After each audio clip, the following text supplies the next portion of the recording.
அஸ்ஸலாமு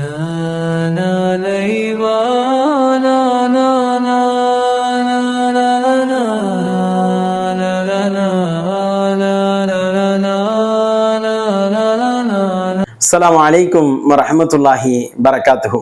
அன்பிற்குரிய சகோதரர்களே, தொடர் 11.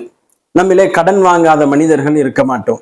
எல்லோரிடத்திலும் ஏதோ ஒரு வகையிலே, ஏதோ ஒரு இடத்திலே, ஏதோ ஒரு கடையிலே கடன் என்பது பற்றாக இருந்து கொண்டே இருக்கும். இந்த கடனை பொறுத்த வரைக்கும் இஸ்லாமும் கடனை குறித்து அற்புதமாக பேசுகிறது. கொடுக்கல் எப்படி இருக்க வேண்டும், வாங்குதல் எப்படி இருக்க வேண்டும், அந்த கடனை எப்படி வைத்து கொள்ள வேண்டும், கடனை கொடுக்கவில்லை என்றால் அந்த மனிதரை எந்த மாதிரி அணுகுகிறது, கடனை கொடுக்க வேண்டும் என்று எண்ணம் வைத்து கொடுக்க முடியவில்லை என்றால் அவரை பற்றி இஸ்லாம் எப்படி பேசுகிறது, இப்படி பல்வேறு செய்திகளை கடனை குறித்து இஸ்லாம் ஒரு தனி பாடத்தை பிரித்து நமக்கு கொடுக்கின்றது. அற்புதமான பாடங்கள். நாம் இன்றைக்கு பார்க்கக்கூடிய வசனமும் கடன் தொடர்பான ஒரு வசனம் தான். அல் குர்ஆனினுடைய 2வது அத்தியாயத்தினுடைய கடைசி 282வது வசனம். அல்லாஹு ரப்புல் ஆலமீன் கடனை பற்றி பேசுகிறான். எப்படி பேசுகிறான் தெரியுமா? கடனை எழுதி வைத்துக் கொள்ளுங்கள் என்று பேசுகிறான். யா ஐயுஹல்லதீன ஆமனு, நம்பிக்கை கொண்டவர்களே, இதா ததாயன்தும் பிதைனின் இலா அஜலின் முஸம்மா ஃபக்துபுஹு, நம்பிக்கையாளர்களே, நீங்கள் ஒரு குறித்த தவணையின் மீது கடன் கொடுத்து கொண்டால் அதை எழுதி கொள்ளுங்கள். இது அல் குர்ஆனுடைய கட்டளை. அல் குர்ஆனுடைய கட்டளை என்ன? கடன் வாங்குகிறீர்கள், நீங்க என்ன செய்யணும் அப்படின்னு சொல்லும் பொழுது அழகா சொல்லுது, கடனை எழுதி கொடுங்க. இதை நாம என்ன செய்யறோம்? அல் குர்ஆன்ல பாக்குறோம். ரசூலுல்லாஹி ஸல்லல்லாஹு அலைஹி வஸல்லம் அவங்களும் மதீனா நகரத்துக்கு ஹிஜ்ரத் போன புதிதுல அங்க உள்ள மக்கள் 2 ஆண்டு 3 ஆண்டு கால தவணையிலே சில வியாபாரங்களை செய்து வந்தார்கள்.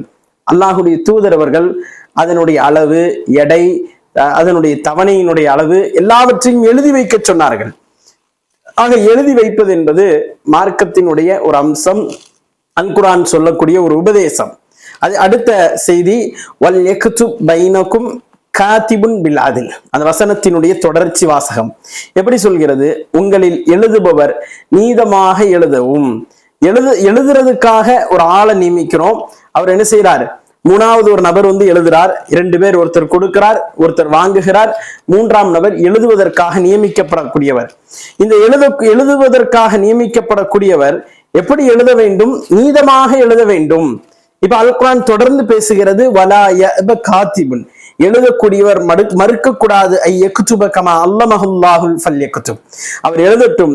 அல்லாஹ் அவருக்கு எப்படி கற்றுக் கொடுத்திருக்கிறானோ, அவருக்கு என்ன அறிவை கொடுத்திருக்கிறானோ அதை கொண்டு அவர் என்ன செய்யட்டும்? எழுதி கொடுக்கட்டும் என்று அல்லாஹுடைய தூதர் அவர்கள் அல் குர்ஆன் நமக்கு பேசுகின்றது. அன்பானவர்களே, எழுதி கொடுப்பவர் மறுக்க கூடாது என்பது முக்கியமான உபதேசம்.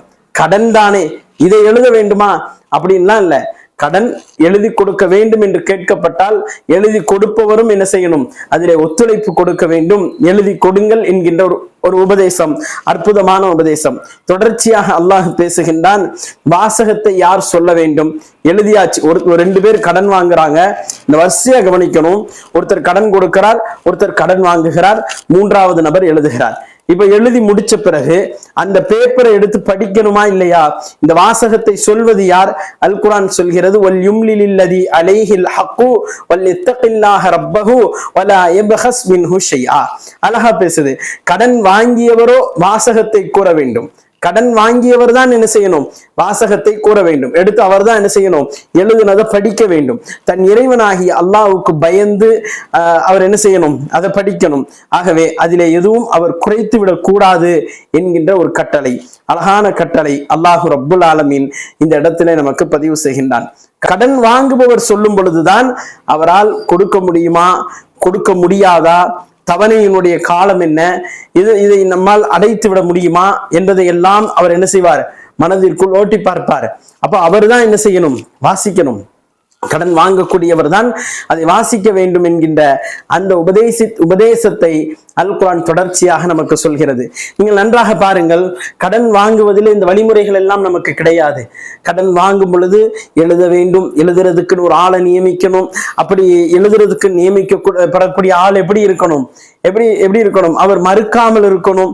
அதை எழுதி முடிச்சவன என்ன செய்யணும், கடனை வாங்கக்கூடியவர்கள், அந்த கடனை வாங்கக்கூடியவர் என்ன செய்யணும், அந்த கடனை என்ன எழுதப்பட்டு இருக்கிறதோ அந்த பத்திரத்தை என்ன செய்யணும், அழகாக வாசிக்க வேண்டும். இதெல்லாம் அவர் புரிந்து கொள்வதற்காக வேண்டி அவர் வாசிக்கிறார் என்கின்ற செய்தியையும் அல் குர்ஆன் நமக்கு உபதேசிக்கிறது. தொடர்ந்து அல்லாஹ் பேசுகின்றான், فَإِنْ كَانَ الَّذِي عَلَيْهِ الْحَقُّ سَفِيهًا أَوْ ضَعِيفًا أَوْ لَا يَسْتَطِيعُ أَنْ يُمِلَّهُ فَلْيُمْلِلْ وَلِيُّهُ بِالْعَدْلِ. கடன் வாங்கியவர் அறிவற்றவராக அல்லது இயலாதவராக அல்லது தானே வாசகம் சொல்ல சக்தியற்ற ஊமையராகவோ இருந்தால் அவருடைய பொறுப்பாளர் நீதமாக வாசகம் என்ன செய்யணும், கூற வேண்டும். பலகீனமானவர் ஏன் கடன் வாங்குறார் அப்படின்னா, சில இடங்கள்ல எல்லாம் நீங்க பாத்தீங்கன்னா பலகீனமானவருக்கு வாப்பா இருப்பார், பெரிய பணக்காரரா இருப்பார், சொத்த கம்பெனிய வியாபாரத்தை அவருடைய பிசினஸ அவர் மேல வச்சுட்டு டக்குன்னு வஃபாத்தா இருப்பார். இப்ப கடன் வாங்கி அதை ரன் பண்ண வேண்டிய சூழல்ல இருக்கும் பொறுப்புதாரிகள் நிறைய பேர் இருப்பாங்க. அதற்கான பொறுப்புதாரிகள் நிறைய பேர் இருப்பாங்க. இந்த இடத்துல என்ன ஏற்படும், இவர் கடன் வாங்கணும் அப்படிங்கிற சூழல்ல இவர் சார்பாக பொறுப்புதாரிகள் என்ன செய்வார்கள், வாங்குவார்கள். அவர்கள் தான் என்ன செய்வாங்க, அதை வாசித்து காண்பிப்பார்கள். அல்லாஹுடைய தூதன் ஆரம்பத்துல சொன்ன மாதிரி மதீனாவுக்கு வந்த போது மக்கள் என்ன செய்யறாங்க, 2-3 வருடங்கள்ல பேரிச்சம்பளத்தை பெற்றுக்கொள்வதாக முன்பணம் கொடுத்து வருகிறார்கள். அல்லாஹுடைய தூதர் என்ன செய்யறாங்க, ஒருவர் ஒரு பொருளுக்கு முன்பணம் கொடுத்தால் அளவும் எடையும் தவணையும் குறிப்பிடப்பட்ட பொருளுக்காக மட்டுமே கொடுக்கட்டும் என்று அல்லாஹுடைய தூதர் அவர்கள் உபதேசித்தார்கள். ஆக அன்பிற்குரிய சகோதரர்களே, அப்போ பொறுப்பாளர்கள் என்ன செய்யணும், நீதமாக வாசகம் கூற வேண்டும். பொறுப்பாளர்கள் நீதமாக வாசகம் கூற வேண்டும். அவருடைய அந்த அந்த அறிவற்றவராக அல்லது ஊமையாக அல்லது வர இயலாதவர்கள் இருப்பாங்க, வர இயலாது எந்த ஒரு அந்த இதுல கலந்துக்கிடக்கூடிய எந்த ஒரு சூழலும் அவருக்கு இருக்காது, அந்த மாதிரி நபர்கள் இருப்பார்கள். அப்ப இவர்கள் சார்பாக பொறுப்பாளர்கள் நியமிக்கப்படும் பொழுது அவங்க என்ன செய்யணும், ரொம்ப கவனமாக அந்த பத்திரத்தை வாசிக்க வேண்டும். அதுல என்ன செய்யணும், அவர்களுடைய அந்த அவர்களுக்கு என்ன பொறுப்பு கொடுக்கப்பட்டிருக்கிறதோ அதுல நீதமாக நடக்க வேண்டும் என்கின்ற உபதேசத்தை நம்ம என்ன செய்யணும், கவனத்துல கொள்ளணும். இப்ப இதுக்கு சாட்சி ஏற்படுத்தணும். இதுக்கு அடுத்து என்ன செய்யணும், சாட்சி ஏற்படுத்துறது. யார சாட்சியை ஏற்படுத்துறது, உங்களுடைய ஆண்களிலிருந்து 2 பேரை சாட்சியாக்குங்க. ஃபைல்லம் யகூனா ரஜுலைனி, 2 பேர் ஆண் கிடைக்கலையா, ஃபரஜுலுன் ஒரு ஆணு, ஒம்ராத்தானி 2 பெண்ணு, மின் தர்லோனு மின சுகதாயி சாட்சிகளாக 2 பெண்கள் என்ன செய்யட்டும், இருக்கட்டும். அது என்ன 2 பெண்ணு ஒரு ஆணு, ஆணு மட்டும் 2 ஆணு அப்படின்னா அது அல் குர்ஆன் சொல்லக்கூடிய ஒரு அழகான சட்டம். அதுல பல்வேறு சமூக சிக்கல்களை அழகா பிரிச்சு எடுத்து அல் குர்ஆன் என்ன செய்யுது, அதை சொல்லி தருது. அது இதெல்லாமே தனித்தனி பாடங்களாக தனித்தனி செய்திகளாக பார்க்க வேண்டியது, தனித்தனியாக விளக்கம் கொடுக்க வேண்டியது. நாம பார்த்துட்டு இருக்கிறது யா அய்யுஹல்லதீன ஆமனூ, நம்பிக்கை கொண்டவர்களே என்று அழைத்து அல்லாஹ் ரப்புல் ஆலமீன் உபதேசிக்கக்கூடிய உபதேசங்களைத்தான் நாம் என்ன செய்யறோம், பார்த்து கொண்டு வருகிறோம் என்பதை நாம் கவனத்தில் கொள்ள வேண்டும். அல் குர்ஆன் என்ன செய்யுதுன்னா அந்த காரணத்தை கூடுது. அன் தஸில்ல யஹதாஹுமா ஃபதுதக்கிர யஹதாஹுமல் உக்ரா, ஏனென்றால் அவ்விரண்டு பெண்களில் ஒருத்தி மறந்து விட்டாலும் மற்ற பெண் அவளுக்கு ஞாபகம் ஊட்டுவதற்காகத்தான் இப்படி ஒரு சூழலை ஏற்படுத்தி கொடுத்திருக்குது அப்படிங்கிற செய்தி அல் குர்ஆன் காரணமாக சொல்கிறது.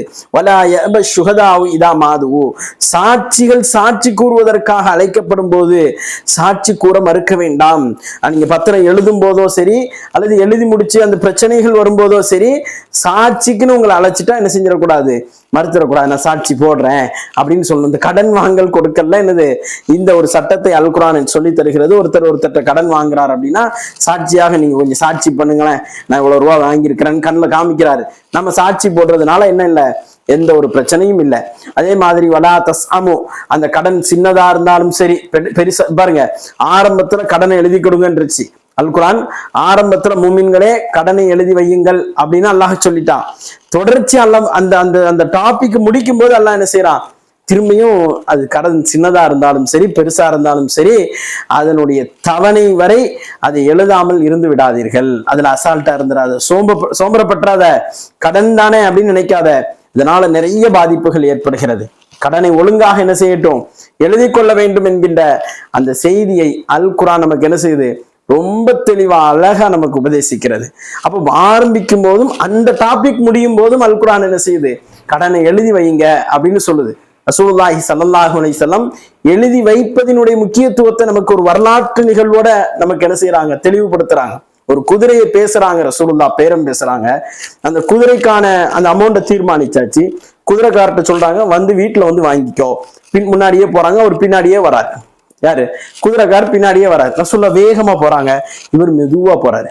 இடையில ரசூலுல்லாஹ் இது பேசி இருக்கிறாங்கன்னு தெரியாம சில பேர் என்ன செய்யறாங்க, அழகா அவரை மறிச்சு அவர்கிட்ட ரேட்டு பேசுறாங்க. ரசூலுல்லாஹ் கொடுக்கறத விட இவர் அதிகமான ரேட்டு கொடுக்கறதுக்கு பேசுறாரு. அப்ப அங்க ஓகே ஆயிருது. இவர் திரும்ப ரசூலுல்லாஹ் துரத்தி வராரு. வந்து நீங்க குதிரை வாங்கன்னா இந்த ரேட்ல வாங்கி கொடுங்க, அந்த அர்த்தத்துல பேசுறாரு. ரேட்டை சொல்லல, குதிரையை வாங்கன்னா டக்குன்னு வாங்கி கொடுங்க. ஏன் நான் இப்படி விற்க போறேன், இல்லையே நான் குதிரையை வாங்கிட்டேனே அப்படிங்கிறாங்க அல்லாஹுடைய தூதர். ஒப்பந்தம் பேசப்பட்டு விட்டுருச்சா, அது வாங்கினதுக்கு சம்பந்தமானதுதான். ஒரு பொருளை பேசுவதற்காக வாங்குவதற்காக ரேட்டு பேசியாச்சு, பணத்தை கொடுக்க வேண்டிய வேலை மட்டும்தான். இப்ப அதை நம்ம வாங்கினதுக்கு சமமானது. பயன்படுத்துறதுக்கு முன்னால என்ன செய்யணும், பணத்தை ஒப்படைக்கணும், அதுதான் கண்டிஷன். இப்ப நான் வாங்கிட்டேங்கிறாங்க அல்லாஹுடைய தூதர். நான் விற்கலையே அப்படிங்கிறாரு கிராமவாசி. வந்தவர் கிராமவாசி, நான் விற்கலையே, நான் உங்களுக்கு எல்லாம் தரலையே இன்னும் அப்படிங்கிறாரு. அல்லாஹுடைய தூதர் என்ன செய்யறாங்க, அவருக்கும் அல்லாஹுடைய தூதருக்கும் அங்க பேச்சு என்ன செய்யுது, ஃபாஸ்ட் ஆகுது. அப்ப இதை வந்து ஹுசைமா அப்படிங்கிற நபித்தோழர் பார்த்துட்டு அல்லாஹுடைய தூதர்கிட்ட போய் சொல்றாரு, நீங்க வாங்கிட்டீங்கிறதுக்கு நான் சாட்சி அல்லாஹுடைய தூதரே. ஹுசைமாட்ட போய் ரசூலுல்லாஹ் கேட்கறாங்க, உனக்கு எப்படி தெரியும் நான் வாங்கிட்டேன்னு? நீங்க நம்பிக்கையானவரா இல்லையா? நீ யாருக்கு மோசடி செய்ய மாட்டீங்கல்ல, அல்லாஹுடைய தூதர் மோசடி செய்ய மாட்டாங்க, நம்பிக்கையானவர். அதை சொல்றாரு அவரு. அல்லாஹுடைய தூதரை நீங்கள் வாங்கி விட்டீர்கள் என்பதற்கு நான் சாட்சி என்கிறார். அல்லாஹுடைய தூதர் அவர்கள் அவரை 2 சாட்சியாக ஏற்றுக்கொண்டு அந்த இடத்துல என்ன செய்யறாங்க, நடந்து கொள்கிறார்கள் என்கின்ற அந்த நிகழ்வை என்ன செய்யறோம் பார்க்கிறோம். அப்ப சாட்சி ரொம்ப முக்கியம். ஒரு பொருளை வந்து ஒரு குறிப்பிட்ட கேப்ல நம்ம டைம் எடுத்தாலும் கூட அதுக்கு என்ன செய்யணும், ஒரு சாட்சியை நாம் ஏற்படுத்தி கொள்ள வேண்டும். தொடர்ந்து அல்லாஹ் சொல்கின்றான், ذَلِكَ أَقْسَطُ عِندَ اللَّهِ وَأَقْوَمُ الشَّهَادَةِ وَأَدْنَى أَلَّا تَرْتَابُوا. அல்லாஹ்விடத்தில் வெகு நீதியானதாகவும் சாட்சியத்திற்கு வெகு உறுதியானதாகவும் நீங்கள் சந்தேகப்படாமல் இருக்க மிக்க பக்கபலமாகவும் இந்த இந்த இந்த ஃபார்முலா என்ன செய்யும் உங்களுக்கு இருக்கும் அப்படிங்கறத அல்லாஹ் சொல்றான். இதான் ஃபார்முலா. ஆரம்பிச்சதுல இருந்து முடிவு வரைக்கும் எப்படி சொல்லியிருக்கான் பாருங்க அல்லாஹ் ரப்புல் ஆலமீன். இதை பின்பற்றுங்கள் என்று அல்லாஹ் ரப்புல் ஆலமீன் சொல்கின்றார். அன்பிற்குரிய சகோதரர்களே, அப்ப யா ஐயுஹல்லதீன ஆமனு என்று அல்லாஹு ரப்புல் ஆலமீன் அழைத்து நமக்கு சொல்லக்கூடிய உபதேசத்தை நாம் கவனிக்க ஒருபோதும் தவறிவிடக் கூடாது. தொடர்ந்து அல்லாஹ் அதுல சில செய்திகளை சொல்றான், அதை கொஞ்சம் நீங்க கவனிக்க வேண்டிய அவசியம் இருக்குது. நீங்க வர்த்தகம் செஞ்சாலும் என்ன செய்யுங்க, வர்த்தகம் செய்து கொண்ட போதிலும் அதற்கு சாட்சியை ஏற்படுத்தி கொள்ளுங்கள் என்கின்ற அந்த செய்தியை அல்லாஹ் ரப்புல் ஆலமீன் நமக்கு சொல்கின்றான். நம்ம முன்னால பார்த்தோமே அந்த குதிரைக்காக வேண்டி அப்ப சாட்சி இல்லாததுனால அது பிரச்சனை ஆகுது பாத்தீங்களா. அல்லாஹுடைய தூதர் ஒரு சாட்சி ஏற்படுத்தல, அப்ப பிரச்சனை ஆகுது இந்த இடத்துல. அப்புறம் ரசூலுல்லாஹ்வுக்கு சாட்சியா ஹுசைமா வராங்க. அப்போ சாட்சிங்கிறத ஏற்படுத்தணும் அப்படிங்கிறத செஞ்சு காமிக்கிறாங்க அல்லாஹுடைய தூதர். அப்போ சாட்சியை நீங்க ஏற்படுத்துங்க, வியாபாரம் செஞ்சாலும் சாட்சியை ஏற்படுத்துங்க. எழுத்தர், அதாவது எழுத்தாளரையோ அல்லது சாட்சியை நீங்க என்ன செய்யக்கூடாது, எழுத்தாரையும் துன்புறுத்தக்கூடாது, சாட்சியையும் துன்புறுத்தி விடக்கூடாது. எழுத்தாளரை நீ இப்படி எழுதணும், அதுல மாத்தி எழுது, கண்ணு தெரியாதவர் வந்து நமக்கு சாட்சி கேட்பாரு, மாத்தி எழுதுன்னு எழுத்தாளர் என்ன செய்யறது, துன்புறுத்தக்கூடாது. அதே மாதிரி சாட்சியை துன்புறுத்திடக்கூடாது. சாட்சி ஒருத்தர் இருப்பாரு, அந்த சாட்சி வந்து நீ பொய் சொல்லணும்னு சொல்லி என்ன செய்யறது, துன்புறுத்துறது. அப்ப இப்படி எதுவும் செஞ்சிடக்கூடாது. நீங்க அப்படி செஞ்சீங்கன்னா நீங்க தான் பாவி. வத்தகுல்லாஹ் வயுஅல்லிமுகுமுல்லாஹ், அல்லாஹ்வை பயந்து கொள்ளுங்கள், அல்லாஹ் உங்களுக்கு கற்றுக் கொடுக்கிறான். வல்லாஹு பிகுல்லி ஷைஇன் அலீம், அல்லாஹ் அனைத்தையும் மிக அறிந்தவனாவான் என்று அல்லாஹ் ரப்புல் ஆலமீன் அழகாக அந்த வசனத்துல 282 நமக்கு உபதேசிக்கிறான். அன்பானவர்களே, நீங்க நம்முடைய வாழ்வில் நாம கடன் கொடுக்கல் வாங்கல் எது இருந்தாலும் சரி, நாம என்ன செய்யணும், அழகான முறையில் அதை எழுதி வைத்து, பழக்கம் தான் நம்மள்ட்ட பழக்கம் வந்துருச்சு அப்படின்னா எவ்வளவு பெரிய கடனையும் நம்ம என்ன செய்ய மாட்டோம், எழுதாம விட மாட்டோம். அப்ப எழுதி வைங்க அப்படிங்கிற அந்த உபதேசத்தை நம்ம மனமாற ஏற்றுக்கொண்டு நம்முடைய வாழ்விலே இந்த குர்ஆன் வசனத்தின் அடிப்படையிலே கடன் கொடுக்கல் வாங்கல் வியாபாரம் இதெல்லாம் தாமதமாக கூடிய விஷயம். வியாபாரம் உடனே நடந்துச்சுன்னா பிரச்சனை இல்லை, எழுத வேண்டிய அவசியம் இல்லை. அப்ப இதுல அறிஞர்களுக்கு மத்தியிலையும் சில கருத்துக்களை அறிஞர்களும் நமக்கு சொல்றாங்க. சில விஷயங்கள்ல எழுத வேண்டிய இது இல்லை அப்படிங்கிற மாதிரி சொல்றாங்க. ஆனாலும் அல் குர்ஆனுடைய உபதேசம் நமக்கு ஸ்ட்ராங்கா முன்னால நிக்குது. எல்லா விஷயங்களையும் எழுதி வைத்து பல விஷயங்களை நம்மளுடைய வாழ்வில் எழுதி வைக்கிறோம். அதே மாதிரி அல் குர்ஆனுடைய உபதேசத்தை ஏற்றுக்கொண்டு கடன் கொடுக்கல் வாங்கல், வியாபாரங்கள், இதெல்லாம் வியாபாரத்துல தாமதம் ஏற்படும் போது இன்னைக்கு கொடுத்துருப்பான், நாளைக்கு வந்து வாங்கிக்கிடுதேன்பா பொருளை, அது வேற இன்னொரு ரேட்டுக்கு அதை விற்கணும்னு நினைக்க கூடாது. அப்போ அந்த மாதிரி சூழல்ல எல்லாம் எழுதி வைப்பது என்பது அந்த நாமளும் என்ன செய்ய மாட்டோம், அப்படி திங்க் பண்ண மாட்டோம், யோசிக்க மாட்டோம். இன்னும் கொஞ்சம் கூடுதலா விற்போமே அப்படின்னு நம்ம ஒரு வியாபாரியா இருந்து என்ன செய்ய மாட்டோம், கூடுதலா விற்போமே அந்த எண்ணத்துக்கு போக மாட்டோம். ஏன் நேத்தே எழுதிட்டு போயிட்டான்ப்பா, இந்த இடத்த நேத்தே இவ்வளவு ரேட்டுக்கு எழுதிட்டு போயிட்டான்ப்பா, இந்த பொருளை நேத்தே இவ்வளவு ரேட்டுக்கு எழுதிட்டு போயிட்டான்ப்பா, முடிஞ்சு போச்சு. அன்பான சகோதரர்களே, அடுத்த வீடியோவிலே சந்திப்போம். அல்லாஹ் ரப்புல் ஆலமீன் கேட்ட செய்திகளின் அடிப்படையிலே வாழ்ந்து மரணிக்க அருள் புரிவானாக. அஸ்ஸலாமு அலைக்கும் வரஹ்மத்துல்லாஹி வபரகாத்துஹு.